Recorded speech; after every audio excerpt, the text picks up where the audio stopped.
오늘 들려드릴 이야기는요, 참 무거워요.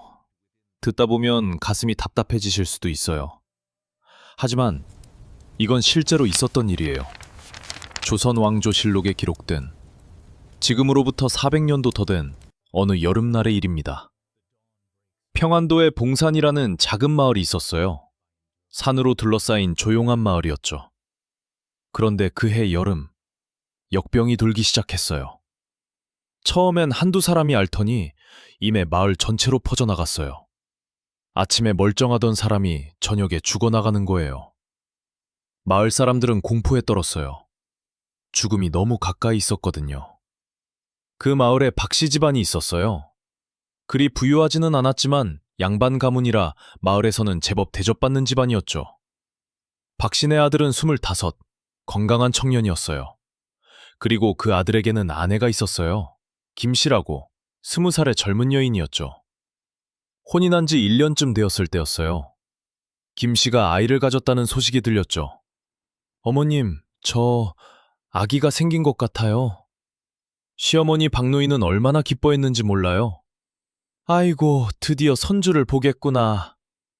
그 집안은 아들이 하나밖에 없었거든요. 손주를 얼마나 기다렸겠어요. 김씨도 행복했어요. 매일 뱃속의 아기에게 말을 걸었죠. 아가야, 엄마란다. 빨리 나와서 아빠 얼굴 보자. 남편 박서방도 좋아했어요. 아내 배에 손을 얹고 웃곤 했죠. 여보, 사내 아이면 좋겠소. 딸이어도 좋잖아요. 그것도 그렇지. 평범하고 행복한 날들이었어요. 그런데 김씨가 아이를 가진 지 5달쯤 되었을 때였어요. 남편이 쓰러졌어요. 있잖아요. 역병이라는 게 참 무서운 거예요. 아침까지 멀쩡하던 사람이 저녁에 갑자기 열이 펄펄 끓으면서 쓰러지는 거예요. 그리고 며칠 못 가서 박서방이 그랬어요. 어느 날 저녁 밥을 먹다가 갑자기 쓰러졌어요. 얼굴이 새하얗게 질려서는 몸을 부들부들 떨기 시작했죠. 여보! 여보! 김씨가 남편을 흔들었지만 소용없었어요. 박서방은 정신을 잃었거든요. 시어머니가 급히 의원을 불렀어요. 의원이 맥을 짚어보더니 고개를 저었어요. 역병입니다. 살 가망이 없어 보입니다. 김씨는 그 자리에 주저앉았어요. 아니에요. 안 돼요. 뱃속의 아기가 움직였어요. 아직 태어나지도 않은 아기가 아빠를 찾는 것 같았죠. 박서방은 사흘을 앓았어요. 고열에 시달리면서 헛소리를 했어요. 아이, 우리 아이. 김씨는 남편 곁을 떠나지 않았어요. 만삭의 몸이었지만 밤낮으로 간호했죠. 여보, 버티세요. 우리 아기 나오면 보여드릴게요. 버티세요. 하지만 박서방은 사흘째 되는 날 새벽 숨을 거두었어요. 김씨의 비명이 마을 전체에 울려 퍼졌어요. 여보! 여보! 장례를 치렀어요. 간소한 장례였죠. 역병 때문에 사람들이 가까이 오지 않았거든요. 시어머니 박노인도 울었어요. 하나뿐인 아들을 잃었으니까요. 내 자식, 내 자식. 장례를 끝나고 집으로 돌아왔을 때 그 큰 집이 너무 텅 비어 보였어요. 시어머니와 며느리 둘만 남았거든요. 그날 밤부터였어요. 뭔가가 잘못되기 시작한 게. 김씨는 그날 밤 잠을 이룰 수가 없었어요.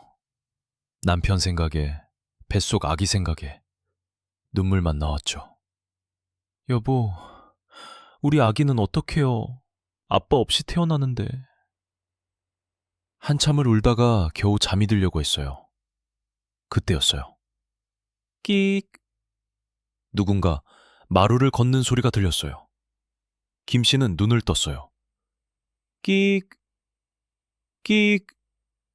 소리는 점점 가까워졌어요. 김씨의 방문 앞에서 멈췄죠. 그리고 조용해졌어요. 김씨는 숨을 죽였어요. 누군가 문 밖에 서 있는 게 느껴졌거든요. 시어머니인가?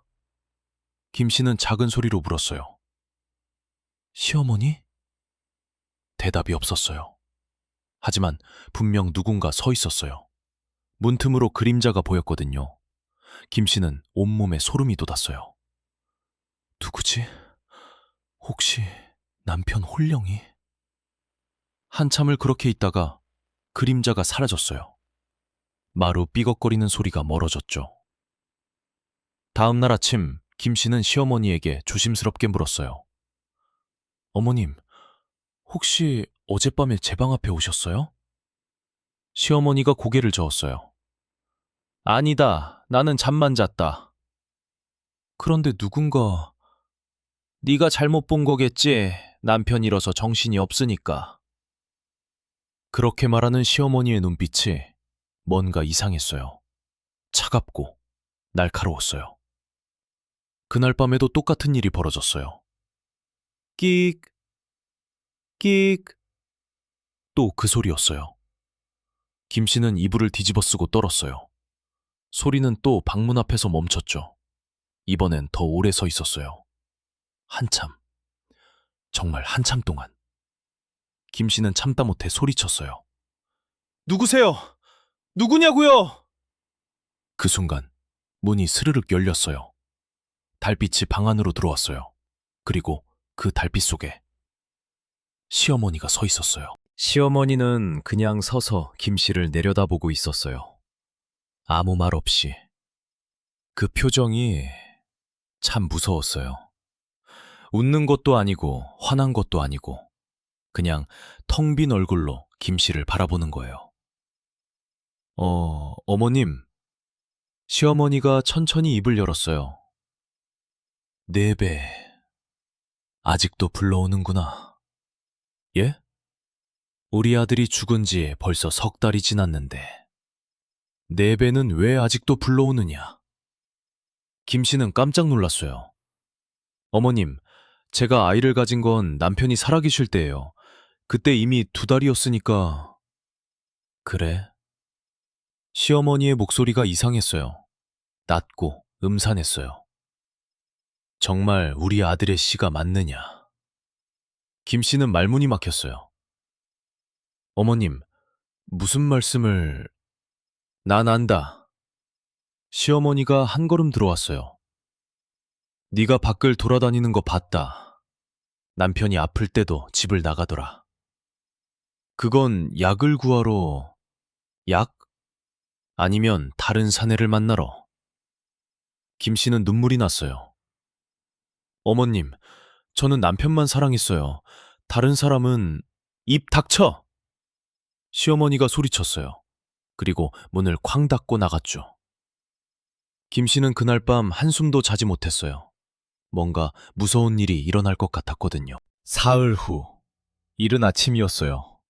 시어머니가 김 씨의 방문을 벌컥 열었어요. 일어나라. 김 씨는 잠결에 깼어요. 어머님, 옷 입고 나와. 관아에 가야겠다. 관아요? 그래, 네 죄를 고발하러 간다. 김 씨는 벌떡 일어났어요. 어머님, 무슨 말씀이세요? 네가 간통했다는 걸 고발한다는 거다. 저는 간통한 적 없어요.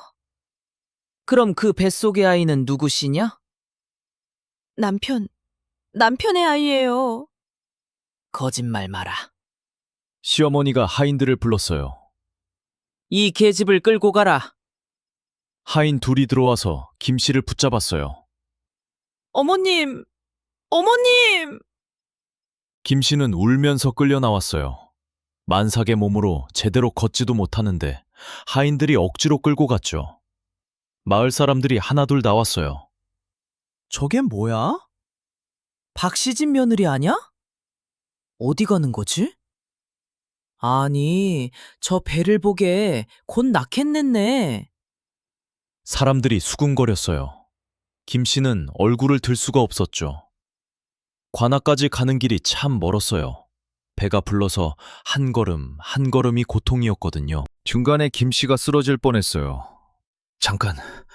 잠깐만요. 하지만 하인들은 가차없이 끌고 갔어요. 관아에 도착했을 때 김 씨는 거의 기절할 지경이었어요. 마당에 사람들이 우르르 몰려들었어요. 다들 구경하러 온 거죠.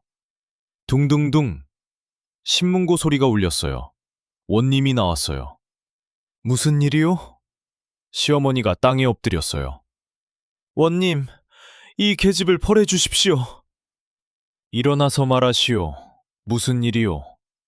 시어머니가 일어서서 김씨를 가리켰어요. 저 계집이 간통을 했습니다. 사람들이 웅성거렸어요. 뭐? 간통? 세상에. 원님이 눈썹을 찌푸렸어요. 증거가 있소. 저 배를 보십시오. 시어머니가 김씨의 배를 가리켰어요.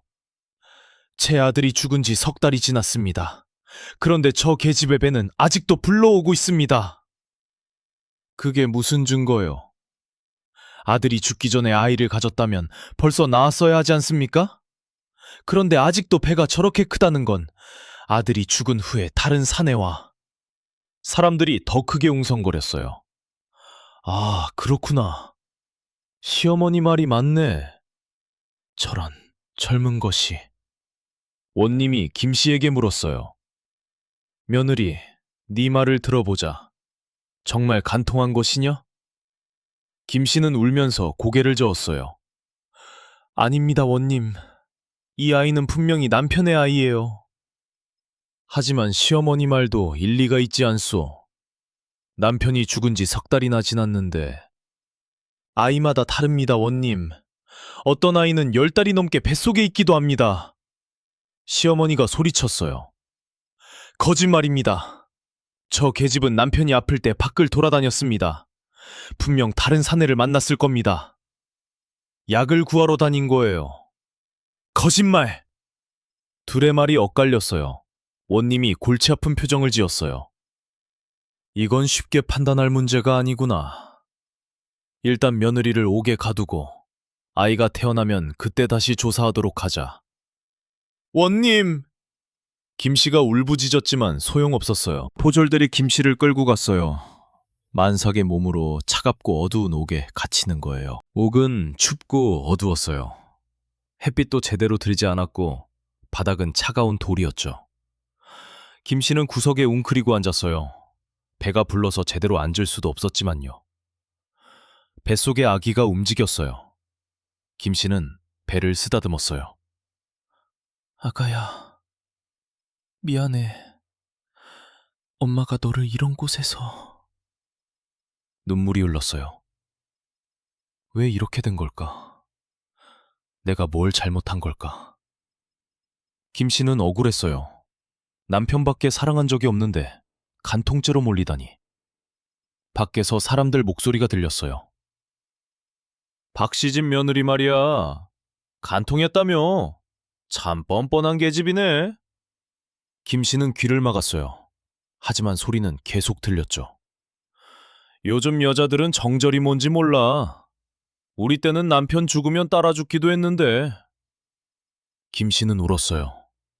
아무도 자기 편이 없었어요. 며칠이 지났어요. 옥에서 제대로 먹지도 못하고 자지도 못했어요. 김씨의 몸은 점점 약해졌죠. 어느 날 밤이었어요. 갑자기 배가 아프기 시작했어요. 진통이 오는 것 같았어요. 아기가 나오려고. 김씨는 포졸을 불렀어요. 저기요, 도와주세요. 아기가 나올 것 같아요. 하지만 아무도 오지 않았어요. 김씨는 혼자 버텨야 했어요. 다행히 진통은 얼마 가지 않고 멈췄어요. 거짓 진통이었던 거죠. 김씨는 안도의 한숨을 쉬었어요. 아직은 아니구나. 아직은 나오면 안 돼, 아가야.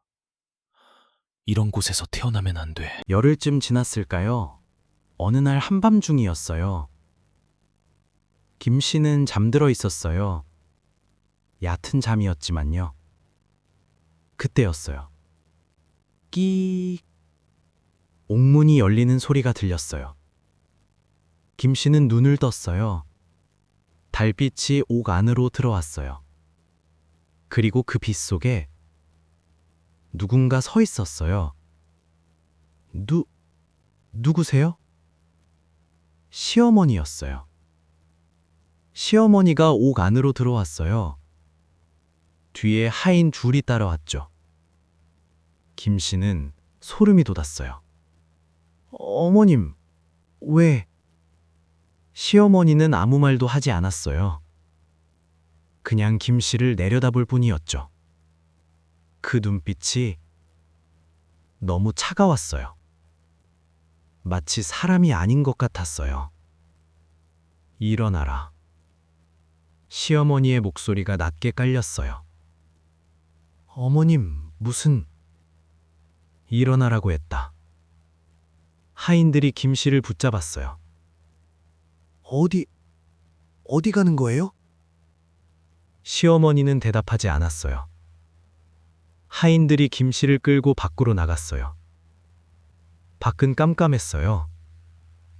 달도 없는 밤이었죠. 어머님, 제발 말씀해 주세요. 어디 가는 거예요? 시어머니가 돌아봤어요. 달빛도 없는데 그 얼굴이 보였어요. 너무 하얘서 네가 있어야 할 곳으로.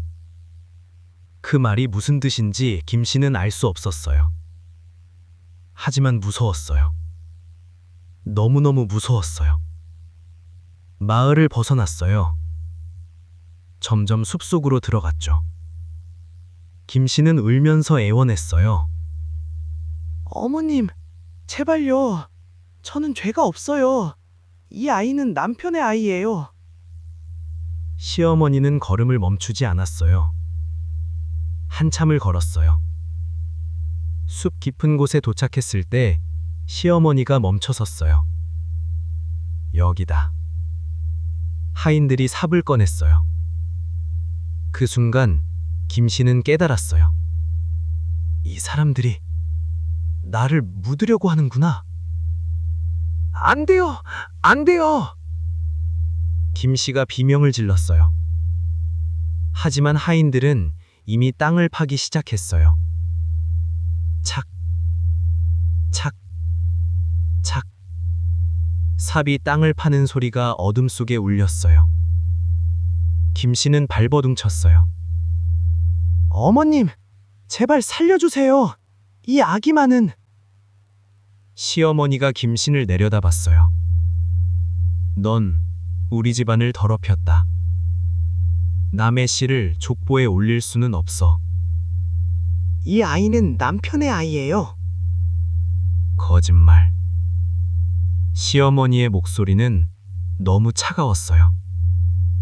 네가 진실을 말하든 거짓을 말하든 이제 상관없다. 넌 여기서 끝이야. 구덩이가 파졌어요. 깊고 어두운 구덩이. 하인들이 김 씨를 들어 올렸어요. 안 돼요! 안 돼요! 김 씨는 울부짖었지만 하인들은 그녀를 구덩이 안에 밀어 넣었어요. 쿵. 김 씨는 구덩이 바닥에 떨어졌어요. 배를 다치지 않으려고 몸을 웅크렸지만 충격의 비명이 나왔어요. 으악! 위에서 시어머니의 목소리가 들렸어요. 흙을 덮어라. 우수수. 흙이 쏟아지기 시작했어요. 어머님! 어머님! 김 씨는 손을 뻗었지만 위에서는 계속 흙이 내려왔어요. 다리가 묻혔어요. 허리가 묻혔어요. 김 씨는 뱃속에 아기를 꼭 껴안았어요. 아가야, 미안해. 엄마가 널 지켜주지 못했어. 흙이 가슴까지 올라왔어요. 숨쉬기가 힘들어졌어요. 김 씨는 마지막 힘을 다해 소리쳤어요. 여보, 여보, 저 먼저 갑니다. 우리 아기 데리고 갑니다. 흙이 목까지 올라왔어요. 그리고 얼굴까지. 김 씨의 목소리가 끊겼어요. 세상이 어두워졌어요. 하인들은 계속 흙을 퍼부었어요. 구덩이가 완전히 메워질 때까지. 시어머니는 그 광경을 끝까지 지켜봤어요. 표정 하나 변하지 않은 채로. 됐다. 가자. 셋은 숲을 빠져나갔어요. 그 자리엔 흙으로 덮인 작은 무덤만 남았어요. 표지도 없이, 이름도 없이. 그 속에 김씨가 있었어요. 그리고 아직 태어나지 못한 아기도 함께. 그날 밤 숲은 조용했어요. 하지만 누군간 들었다고 해요. 희미한 울음소리를. 아기 울음소리 같기도 하고 바람소리 같기도 한. 하지만 확실한 건 아무도 몰라요. 그날 밤 두 생명이 사라진 건 확실했지만요. 며칠이 지났어요. 마을 사람들이 물었어요. 박씨 남편 며느리 어떻게 됐대? 도망갔다는데? 도망? 응. 옥에서 빠져나가서 어디론가 갔다더라. 시어머니가 그렇게 소문을 냈거든요. 며느리가 죄를 인정하고 도망쳤습니다. 아마 고향으로 갔을 겁니다. 사람들은 그렇게 믿었어요. 역시 죄가 있으니까 도망쳤구나. 그렇지. 아무도 진실을 알지 못했어요. 시어머니는 평소처럼 생활했어요. 장에도 나가고 이웃들과 이야기도 나누고 마치 아무 일도 없었던 것처럼. 하지만 하인 한 명은 밤마다 악몽을 꿨어요. 그날 밤 숲에서 본 광경이 자꾸 떠올랐거든요. 김씨가 울부짖던 모습, 흙에 묻히던 모습. 하인은 괴로웠지만 말할 수 없었어요. 시어머니가 무섭고 자기도 벌 받을까봐 두려웠거든요. 그렇게 석 달이 지났어요. 어느 날 마을 아이들이 숲에서 놀다가 이상한 걸 발견했어요. 야, 저기 봐. 숲 깊은 곳, 아무도 가지 않는 곳에 작은 무덤 같은 게 있었어요. 그런데 이상했어요. 그 무덤 위에 꽃이 피어 있었거든요. 새하얀 꽃이었어요. 마을에선 본 적이 없는 꽃이었죠. 이상하다. 누구 무덤일까? 아이들은 무서워서 마을로 돌아왔어요. 어른들에게 말했지만 아무도 신경 쓰지 않았어요. 숲에는 무덤이 많아. 신경 쓰지 마라. 하지만 이상한 소문이 돌기 시작했어요. 밤에 그 숲을 지나가던 사람들이 이상한 소리를 들었다는 거예요. 울음소리 같은 게 들렸어. 여자 목소리 같기도 하고, 아기 울음소리 같기도 하고. 사람들은 숲을 피하기 시작했어요. 그리고 석 달 후, 마을에 이상한 소식이 들렸어요. 박씨 아들이 살아 돌아왔대. 뭐? 죽지 않았어? 응, 지금 마을로 오고 있대. 사람들이 우르르 나왔어요. 정말이었어요. 박서방이 걸어오고 있었거든요. 여인 모습이었지만 분명 살아 있었어요. 저 사람 박서방 맞아? 맞아. 귀신이 아니야. 박서방은 마을 사람들에게 말했어요. 저는 죽지 않았습니다. 역병에 걸렸을 때 지나가던 스님이 저를 구해주셨습니다. 산속 암자에서 석 달 동안 치료받았습니다. 그래서 살아난 거였구나. 다행이다, 정말. 박서방은 기쁜 마음으로 집으로 향했어요. 아내가 얼마나 놀랄까? 우리 아기는 벌써 태어났을까? 가슴이 두근거렸어요. 집 문을 열었어요. 어머니, 저 돌아왔습니다. 시어머니가 나왔어요.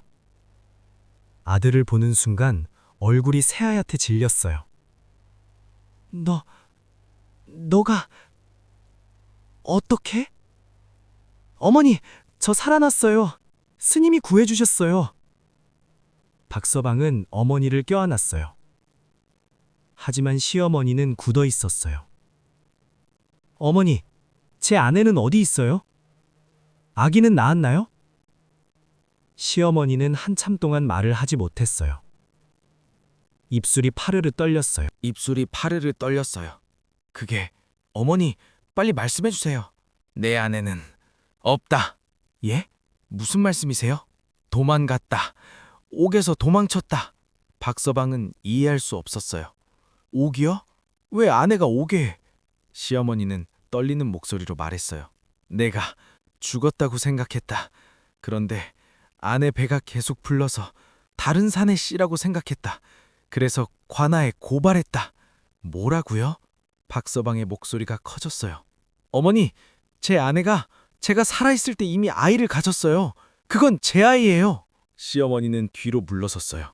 그건 나도 내가 죽은 줄 알았으니까. 그래서 어디 갔어요? 제 아내가 도망쳤다고. 박서방은 마을을 뒤졌어요. 하지만 아내를 찾을 수 없었어요. 친정에도 가봤지만 아내는 거기도 없었어요. 박서방은 절망했어요. 아내가 어디 간 거지? 닷새 동안 밤낮으로 찾아다녔어요. 그러던 어느 날 하인 하나가 박서방을 찾아왔어요. 그 하인은 울고 있었어요. 나리, 드릴 말씀이 있습니다. 사건은 곧 한양으로 올라갔어요. 임금이 보고를 받았어요. 보고를 듣던 임금의 얼굴이 점점 굳어졌어요. 뭐라고? 만삭의 며느리를 산채로 묻었다고? 신하들도 모두 충격을 받았어요. 좌의정이 말했어요. 전하, 이는 참으로 끔찍한 일이옵니다. 끔찍하다고? 이건 끔찍한 정도가 아니다. 임금이 책상을 쳤어요. 쾅! 이는 짐이 차마 들을 수 없는 일이다. 신하들이 고개를 숙였어요. 임금이 계속 말했어요. 며느리가 시어머니를 의심했다고 하더라도 이렇게 죽일 수는 없는 일이다. 덕이나 며느리는 무죄였다. 그 아이는 친손자였다. 전하, 시어머니가 집안의 명예를 지키려 했다지. 하지만 그 결과는 무엇이냐? 무고한 두 생명을 죽인 것이다. 임금의 목소리가 떨렸어요. 며느리만 죽인 게 아니다. 아직 태어나지도 못한 아기까지 죽였다. 이는 두 사람을 죽인 것이다. 우의정이 나섰어요. 전하, 어떻게 처벌하시겠습니까? 임금이 단호하게 말했어요. 능지처참. 신하들이 놀랐어요. 능지처참은 역적에게나 내리는 극형이었거든요. 사지를 찢어 죽이는 형벌이었죠. 전하, 그것은 너무 세다고? 아니다. 임금이 소리쳤어요. 이 여자는 역적보다 더한 짓을 했다. 무고한 생명을, 그것도 두 생명을 잔인하게 죽였다. 능지처참이 아니면 무엇으로 이 죄를 씻겠는가? 신하들은 더 이상 말하지 못했어요. 임금이 계속 말했어요. 그리고 이 사건을 온 나라에 알려라. 집안의 명예가 중요한 게 아니다. 사람의 생명이 가장 중요하다는 것을 성은이 망극하옵니다. 13부 처형의 날 판결이 내려졌어요. 박씨 시어머니 능지처참 처형날이 되었어요. 마을 사람들이 모두 나왔어요. 한양에서도 많은 사람들이 구경하러 왔죠. 형장 한가운데 시어머니가 묶여 있었어요. 사람들이 수근거렸어요. 저 사람이 며느리를 산채로 묻었다며 너무 잔인해. 능지처참을 당한다던데. 관리가 판결문을 읽었어요. 박씨 부인은 무고한 며느리를 산채로 땅에 묻어 죽였다. 더구나 태중의 아이까지 죽였으니 이는 두 생명을 해한 극악무도한 죄다. 그러므로 능지처참에 처한다. 시어머니는 떨고 있었어요. 형리가 다가왔어요. 칼이 번쩍였어요. 사람들은 눈을 감았어요. 비명이 울려 퍼졌어요. 그렇게 시어머니는 세상을 떠났어요. 처형이 끝난 후 사람들은 조용히 흩어졌어요. 한 할머니가 중얼거렸어요. 결국 자기가 한 짓을 받았구나. 그래, 죄 없는 사람을 죽이면 안 되는 거야. 집안의 명예가 뭐가 중요해. 사람 목숨이 먼저지. 14부 무덤 앞에 선 남편. 박서방은 아내와 아이를 정성껏 장사 지냈어요. 마을 뒤편 양지마른 언덕에 무덤을 만들었어요. 비석을 세웠어요. 여기 한 여인과 그의 아이가 잠들다. 그들은 죄 없이 죽었다. 하늘이여, 이들의 억울함을 아소서. 박서방은 매일 무덤을 찾아갔어요. 여보, 미안해. 내가 지키지 못했어. 무덤 위에는 여전히 그 사얀 꽃이 피어 있었어요. 마을 사람들은 그 꽃을 원혼꽃이라고 불렀어요. 억울하게 죽은 사람의 혼이 꽃이 되어 피어난다고 믿었거든요. 박서방은 평생 재혼하지 않았어요. 아내와 아이를 그리워하며 살았죠. 그리고 마을 사람들에게 말했어요. 사람을 함부로 판단하지 마십시오. 제 아내는 죄가 없었습니다. 하지만 억울하게 죽었습니다. 사람들은 고개를 끄덕였어요. 그래, 우리가 잘못 생각했어. 한쪽 말만 듣고 판단했지. 앞으로는 조심해야겠어. 15부 실록이 남긴 교훈. 조선 왕조실록에는 이 사건이 자세히 기록되어 있어요. 시어머니가 며느리를 의심하여 산채로 땅에 묻어 죽였다. 며느리는 무죄였고 태중의 아이는 친손자였다. 왕이 크게 노하여 시어머니를 능지처참에 처하고 이를 온 나라의 경계로 삼았다. 그리고 임금의 말씀이 기록되어 있어요. 사람의 생명은 하늘이 내린 것이다. 누구도 함부로 빼앗을 수 없다. 집안의 명예도 중요하지만 생명보다 중요한 것은 없다. 이 사건을 통해 온 백성에게 고한다. 집안일이라 하여 살인을 덮지 말라. 억울한 일이 있으면 반드시 관아에 고하라. 이 사건 이후 조선 사회가 조금씩 변했어요. 집안 내 폭력을 더 엄격하게 다루기 시작했고 며느리들이 억울한 일을 당하면 고발할 수 있게 되었죠. 물론 하루아침에 모든 게 바뀌진 않았어요. 하지만 적어도 사람들은 깨달았어요. 생명을 함부로 대해서는 안 된다. 한쪽 말만 듣고 판단해서는 안 된다. 집안의 명예보다 사람이 먼저다. 에필로그. 지금도 피는 꽃. 그 후로도 오랫동안 그 무덤 위에는 사얀 꽃이 피었다고 해요. 봄에도, 여름에도, 가을에도, 겨울에도. 계절과 상관없이 그 꽃은 피어 있었대요. 마을 사람들은 그 꽃을 보며 생각했어요. 아, 저게 며느리와 아기의 혼령이구나. 억울하게 죽어서 저렇게 꽃이 되어 피어나는구나. 세월이 흘러 100년이 지나고 200년이 지났어요. 무덤은 사라지고 비석도 낡아 없어졌지만 사람들은 여전히 이 이야기를 기억했어요. 그리고 자손들에게 들려주었어요. 옛날에 이런 일이 있었단다. 시어머니가 며느리를 억울하게 죽인 일이. 왜 죽였어요? 집안의 명예 때문이었지. 하지만 며느리는 죄가 없었어. 그래서 어떻게 됐어요? 시어머니는 벌을 받았단다. 그리고 임금님이 말씀하셨지. 생명이 가장 중요하다고. 아이들은 고개를 끄덕였어요. 그렇게 이 이야기는 대대로 전해졌어요. 그리고 지금 제가 여러분께 들려드리고 있는 거예요. 수백 년 전 조선시대의 이야기지만 지금 우리에게도 의미가 있어요. 사람을 섣불리 판단하지 말 것. 한쪽 말만 듣고 결정하지 말 것. 그리고 무엇보다 생명을 소중히 여길 것. 이것이 이 이야기가 남긴 교훈이에요. 조선 왕조실록에 기록된 이름 없는 며느리와 태어나지도 못한 아기의 이야기. 우리는 그들을 기억해야 해요. 그래야 같은 비극이 되풀이되지 않을 테니까요. 오늘 밤 여러분도 이 이야기를 기억해 주세요. 그리고 주변에 억울한 일을 당하는 사람이 있다면 외면하지 말아주세요. 그것이 우리가 할 수 있는 일이니까요. 오늘 이야기는 여기까지예요. 편안한 밤 되세요. 그리고 이 이야기를 잊지 말아주세요.